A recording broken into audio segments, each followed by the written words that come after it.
मच्छिंद्रनाथ कैसा झाला श्रीरुनी व्यक्त सर्व कामाते वायो सुत सांगोपांग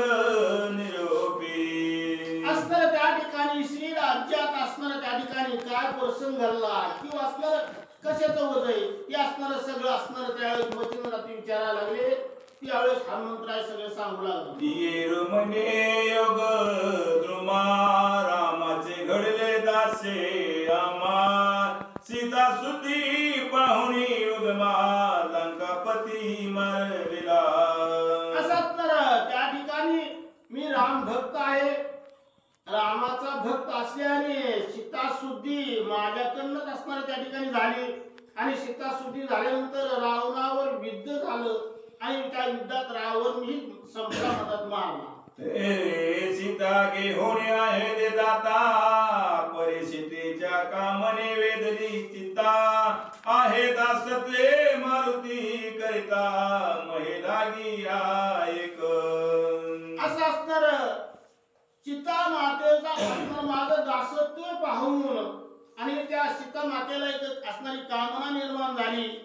आणि त्या ठिकाणी सीता त्या ठिकाणी अयोध्येला निघून जाताना त्यावेळेस सीता मातेने त्या ठिकाणी काय म्हणले तरी हा सोबत संपूर्ण संपन्न कांता धन सुत एक सदन जरी वितुळे सुख संसारे साधन कांती मागे होत असे असणार सीता मातेला अशी असणारी त्या ठिकाणी मनोकामना निर्माण झाली की हनुमंतराला एक स्त्री असली पाहिजे आणि त्या स्त्रीमुळे त्या ठिकाणी घर होईल घरामुळे त्या ठिकाणी प्रपंच चालू होईल अशी असणारी माझी मनोकामना आहे सीता माता हनुमंतराला त्या ठिकाणी अशा प्रकारचा वर देतात तरी या मारुतीशी कांता करुण भोगवू सर्व सुख संपन्न परे ब्रह्मचारी मम भाषण मान्य करेल की नाही असणार ब्रह्मचार्य व्रतस्थ असणार मी जन्मतात ब्रह्मचारी आहे या असणाऱ्या मातेला माहित नव्हतं आणि हनुमंतरायचं लग्न करून एक स्त्री असणारी त्या ठिकाणी सुंदर प्रकारचं असणार त्या ठिकाणी तिला असणारं राज्य स्थापन करू असं सीता माता म्हणले तरी या ते वचनी गोवून घरता श्रमी करावा वायो नंदन आयसे सीतेचे कल्पन पाचारिले माते असं असणार आधी याचं वचन घ्यावं हनुमंतरायचं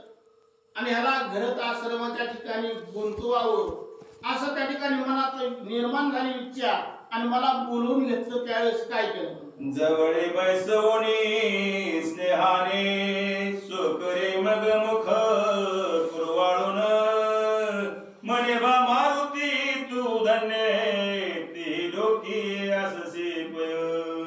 तिन्ही लोकात असणारा धन्य असणारा हनुमंतराय तुझ्यासारखा असणारा वीर नाही तुझ्यासारखा असणारा महा सेवक नाही असं असताना सीता मातेला माताच म्हणत होते हनुमंतराय त्यावेळेस असणारा डोक्यावरून हात फिरवला मुख कुरवाळ आणि धन्य असणारा हनुमंतराय तू म्हणतो तरी बा माझे एक मागणी देशील तरी फार उत्तम मानिन यावरी तोही नकार मज लागून देणार नाही ससाई असणार एक माझं मागणं आहे सीतामाता हनुमंतराय म्हणतात आणि म्या मागितल्याला कुठलीच असणारी गोष्ट तू नाही म्हणणार नाही हेही मला माहित आहे हनुमंतरायला सीतामाता उदार वेचिती आपुला प्राण परिण करणे देती वाचे कर्ण शिबिरायाने कपोता कारणे मास दिदले रती रती जे उदार असतात ते आपला प्राण सुद्धा वेचतात प्राण द्यायला जीव द्यायला सुद्धा भेट नाही त्यापैकी तू आहे जसं शिबिराजांनी एका पक्षाला असणारा आपल्या शरीराचं पूर्ण मांस द्यायला तयार झाले तसं असणारा हनुमंतराय तू म्हणता वाहे श्रियाळ उदार कीर्ती बाणे दिदले याचका हाते त्यान्वये त्याच पंखे तू असशी कपिंद्रा राजे त्या ठिकाणी तो कसा उदार आहे म्हणतात तसाच तू त्या कपी कुळात असणार आहे महान असा असणारा त्या ठिकाणी उदार आहे हनुमंतराय आणि मी जी मागणार आहे तू नाही म्हणणार नाही असं असणार सीता माता. ऐसे ऐकता जननी वचन परम तोष लावायो नंदन मने मायो कामना कोण उदित करी मी देईन. असं असणारे त्या ठिकाणी बोलल्यावर जननी असणारा माता म्हणू लागली हनुमंतराय आणि कुठली कामना असणारी मला त्या ठिकाणी निर्माण झाली ती असणारी मला सांग मी ती पूर्ण करतो म्हणतात. येरी मने करताल भासे देशी आपुल्या सद्भावास तरी मम कामनेची हौस तसे करीन तुझ वारे. करतळ भाष्य असं सीतामाता म्हणू लागल्या वचन दे आणि वचन दिल्यानंतर जी माझी कामना आहे माझी इच्छा आहे ती तुला सांगल. हनुमंतराला सीतामाता असं म्हणल्यानंतर मग करी करो कोणी शेवटे मनी मागाल ते कामना होते ते मी देवणी चित्त संतुष्टी मिरविन जननीये. त्या ठिकाणी माते जे असणार मागल ती असणार त्या ठिकाणी मी पुरवील